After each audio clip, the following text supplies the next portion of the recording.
Class 10th में आज हम 14वें पाठ का अध्ययन करेंगे। ये गद्य खंड का है। इसका पाठ का नाम है आखिरी चट्टान। लेखक है मोहन राकेश। उनका चित्र बना हुआ है। देखिए पाठ पर आते हैं। हिंद महासागर की ऊंची ऊंची लहरें मेरे आसपास की शाह चट्टानों से टकरा रही थी, यानी काली चट्टानों से टकरा रही थी। बल खाती लहरें रास्ते की नुकीली चट्टानों से कटती हुई आती थी, जिससे उसके ऊपर चूरा बूंदों की जालियां बन जाती थी। मैं देख रहा था और अपनी पूरी चेतना से महसूस कर रहा था शक्ति का विस्तार की शक्ति। तीनों तरह से क्षितिज पर पानी ही पानी था। फिर भी सामने का क्षितिज यानी जहाँ पर धरती और आकाश का मिलन होता है वो स्थान क्षितिज कहलाता है। हिंद महासागर का अपेक्षया अधिक दूर और अधिक गहरा जान पड़ता था। लगता था कि उस और दूसरा छोर है ही नहीं। तीनों ओर के क्षितिज को आंखों में समेटता मैं कुछ देर भुला रहा कि मैं हूँ। स्वयं के लिए कह रहा है, मैं ही हूँ। एक जीवित व्यक्ति, दूर से आया यात्री, एक दर्शक उस दृश्य के बीच जैसे दृश्य का एक हिस्सा बन खड़ा रहा। बड़ी बड़ी चट्टानों के बीच एक छोटी सी चट्टान जब अपना होश हुआ तो देखा कि मेरी चट्टान भी तब तक बढ़ते पानी में काफ़ी गिर गई है। देखिए यहाँ पर एक बार हम इसका संदर्भ प्रसंग देख लेते हैं। प्रस्तुत गद्यांश हमारी पाठ्यपुस्तक संकलित आखिरी चट्टान शीर्षक पाठ से उद्धृत है। इसके लेखक मोहन राकेश हैं। लेखक कन्याकुमारी पर्यटन के लिए पहुंचा। कहाँ पर बता रहे हैं, कहाँ का प्रसंग है? कन्याकुमारी का। कन्याकुमारी के समुद्र तट पर सूर्योदय और सूर्यास्त का मनोरम दृश्य उसने देखा। वह केप होटल में ठहरा था। होटल के बाथ टैंक के बाईं तरफ समुद्र में उभरी एक चट्टान पर खड़े होकर वह भारत के स्थल भाग की आखिरी चट्टान को देखता रहा। वह चट्टान पर विवेकानंद ने समाधि लगाई थी। जिस प्रकार हमने देखा कि हिंद महासागर कन्याकुमारी का दृश्य है, जिसके बारे में लेखक हमें बताना चाहते हैं। आपके पास कठिन शब्दार्थ है, संदर्भ प्रसंग हमने पढ़ लिया, व्याख्या और कुछ विशेष बीच में दे रखा है। आगे देखें। जल्दी जल्दी चलते हुए मैंने एक के बाद एक कई टीले पार किए।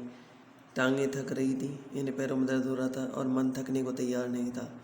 मन ऐसे कह रहा था कि और चलना है। हर अगले टीले पर पहुंचने पर लगता कि शायद अब एक ही टीला है और है। उसको पहुंचकर पश्चिमी क्षितिज पर खुला विस्तार अवश्य नजर आ जाएगा। और सचमुच एक टीले पर पहुंचकर वह खुला विस्तार सामने फैला दिखाई दे गया। वहां से दूर तक रेत की लंबी ढलान थी, जैसे वह टीले से समुद्र में उतरने का रास्ता हो। सूर्य तब पानी के थोड़ा ही ऊपर था, यानी अस्त होने वाला था। अपने प्रयत्न की सार्थकता से संतुष्ट होकर मैं टीले पर बैठ गया, ऐसे जैसे वह टीला संसार की सबसे ऊंची चोटी हो और मैंने उस चोटी को पहली बार सर किया था, यानी फतेह किया था, यानी पहली बार जीता था। फिर संदर्भ प्रसंग व्याख्या विशेष है। इसके बाद में आगे देखें। सूर्य का गोला पानी की सतह को छू गया। पानी पर दूर तक सोना ही सोना ढुलाया, पर वह रंग इतनी जल्दी बदल रहा था कि किसी भी एक क्षण के लिए उसे एक नाम दे सकना असंभव था। सूर्य का गोला जैसे एक बेबसी में पानी के लावे में डूबता जा रहा था। धीरे धीरे वह पूरा डूब गया और कुछ क्षण पहले वहाँ सोना बह रहा था, अब लहू बहता नजर आने लगा।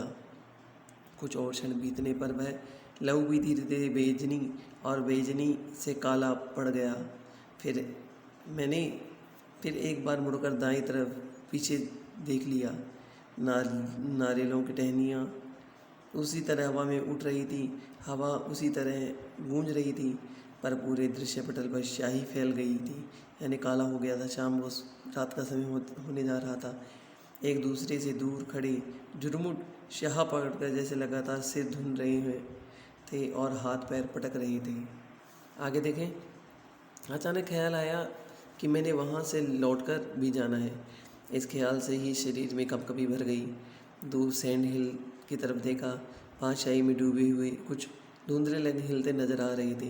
मैंने रंगों को पहचानने की कोशिश की, पर उतनी दूर की आकृतियों को अलग अलग कर सकना संभव नहीं था। मैंने और उन रंगों के बीच शाह पड़ती रेत के कितने ही टीले थे। मन में डर समाने लगा कि क्या अंधेरा होने से पहले मैं उस सब टीलों को पार करके जा सकूँगा। कुछ कदम उस तरह बढ़ा भी, पर लगा कि नहीं, उस रास्ते से जाऊंगा तो शायद रेत में ही भटकता रह जाऊंगा। इसलिए सोच बेहतर है कि नीचे समुद्र तट पर उतर जाऊं। तट का रास्ता निश्चित रूप से केप होटल के सामने ले जाएगा। समुद्र में पानी बढ़ रहा था। तट की चौड़ाई धीरे धीरे कम होती जा रही थी। एक लहर मेरे पैरों को भिगो गई तो सहसा मुझे खतरे का एहसास हुआ। मैं जल्दी जल्दी चलने लगा। तट पर सिर्फ 3-4 फुट हिस्सा पानी से बाहर था। लग रहा था कि जल्दी ही पानी उसे भी अपने अंदर समा लेगा। एक बार सोचा कि खड़ी रेत में होकर फिर ऊपर चला जाऊं, पर वह शाह पड़ती रेत इस तरह दीवार की तरह उठी थी कि उस रास्ते ऊपर जाने की कोशिश करना ही बेकार था। मेरे मन में खतरा बढ़ गया। मैं दौड़ने लगा। एक और लहरें मेरे पैर के नीचे तक आकर लौट गई। मैंने जूता उतार कर हाथ में ले लिए।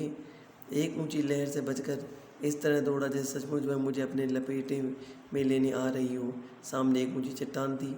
वक्त पर अपने को संभालने की कोशिश की, फिर भी उससे टकरा गया। पानी और आकाश में तरह तरह के रंग झिलमिलाकर छोटी छोटी द्वीपों की तरह समुद्र में बिखरी शाह चट्टानों यानी काली चट्टानों की ओट में यानी आड़ में सूर्य उदित हो रहा था। सूर्य उदित यानी सूर्य उदय होने वाला था। घाट पर बहुत से लोग उगते सूर्य को अर्घ देने के लिए एकत्रित हुए। अर्घ देना या जल देना। घाट से थोड़ा हटकर गवर्नमेंट गेस्ट हाउस के बेरे सरकारी मेहमानों को सूर्योदय में काफ़ी समय की कॉफ़ी पिला रहे थे, तो स्थानीय नवयुवतियाँ उन्हें अपनी टोकरियाँ के शंख और मालाएं दिखा रही थी।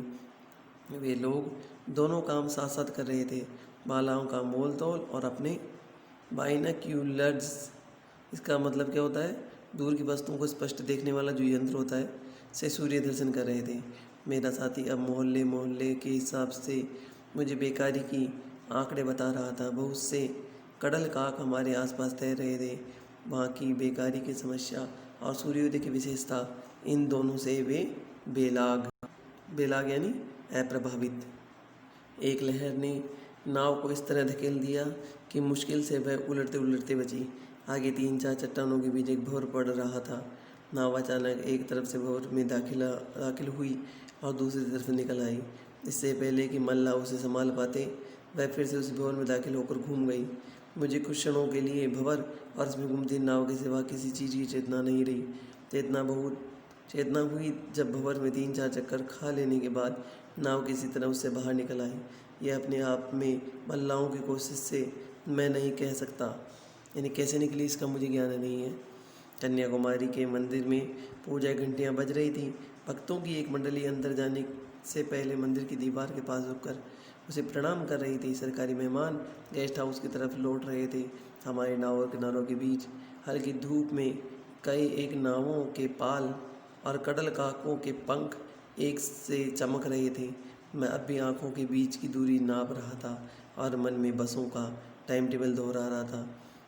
तीसरी बस 9:40 पर, चौथी, ऐसे मन के अंदर वो क्वेश्चनों को दोहरा रहे थे। इस प्रकार हमने पाठ का अध्ययन किया। अब क्वेश्चन आंसर देखते हैं। मोहन राकेश ने किस कहानी पत्रिका का संपादन किया था? तो सारिका। दूसरा है सुनहले सूर्योदय और सूर्यास्त की भूमि है, कौन सी है? कन्याकुमारी। अतिलघुतम प्रश्न है, कन्याकुमारी में किन 3 सागरों का संगम है? अरब सागर, बंगाल खाड़ी और हिंद महासागर। विवेकानंद की समाधि कहाँ पर है? तो कन्याकुमारी के सागरों के संगम पर स्थित चट्टान पर समाधि लगाई थी। लेखक को किन पेड़ों के झुरमुट दिखाई दिए? नारियल के पेड़ों के। कनानौर के होटल में लेखक क्या भूल आया था? कनानौर के होटल में लेखक मोहन राकेश अपने लिखे हुए 80-90 पन्ने भूल आए थे। कन्याकुमारी भारत के किस राज्य में? तो तमिलनाडु राज्य में। अब लघुत्तरात्मक क्वेश्चन है, सूर्यास्त के समय सूर्योदय के पानी का किस विविध रंगों में परिवर्तन हुआ? इस प्रकार से इसका आंसर हमारे पास यहाँ लिखा रखा है। तो आपको ये 11 क्वेश्चन तक तो लघुत्तरात्मक, इसके बाद में निबंधात्मक के आपके 3 क्वेश्चन है, लेकिन आपको क्वेश्चन नंबर 13 तक ही करना है। क्वेश्चन नंबर 13 तक अपनी नोटबुक में कंप्लीट करके आपको उसे जांच करवाना है। अब हम लेखक परिचय देख लेते हैं। इनका जन्म 8 जनवरी 1925 को अमृतसर में हुआ। इनके पिता करमचंद वकील थे। आपने पंजाब विश्वविद्यालय से हिंदी तथा अंग्रेजी में एमए किया। कुछ विद्वानों का कहना है कि मोहन राकेश ने लाहौर के ऑडिटोरियम कॉलेज से शास्त्रीय परीक्षा उत्तीर्ण की थी। बाद में संस्कृत तथा हिंदी में एमए किया। आपने लाहौर, शिमला, मुंबई, जालंधर, दिल्ली आदि स्थानों पर अध्ययन कार्य किया। कुछ समय तक आप सारिका कहानी की प्रसिद्ध पत्रिका के संपादक रहे। बाद में आपने स्वतंत्र रहकर लेखन कार्य किया। 3 दिसंबर 1972 को दिल्ली में आपकी असामयिक देहावसान हो गया। अंधेरे बंद कमरे, अंतराल, न आने वाला कल, उपन्यास, आषाढ़ का एक दिन, आधे अधूरे, लहरों के राजहंस, अंडे के छिलके, जो नाटक है, क्वार्टर, पहचान, वारिस, ये कहानी संग्रह, आखिरी चट्टान, ये यात्रा वृत्तांत है जो हमने भी पढ़ा था, समय सारथी, ये जीवनी है, आदि आपकी प्रमुख रचनाएं हैं। इस प्रकार हमने इस पाठ का अध्ययन किया। आपको कुल 13 क्वेश्चन करके नोटबुक में आपको कंप्लीट करके इसे जांच करवाना है।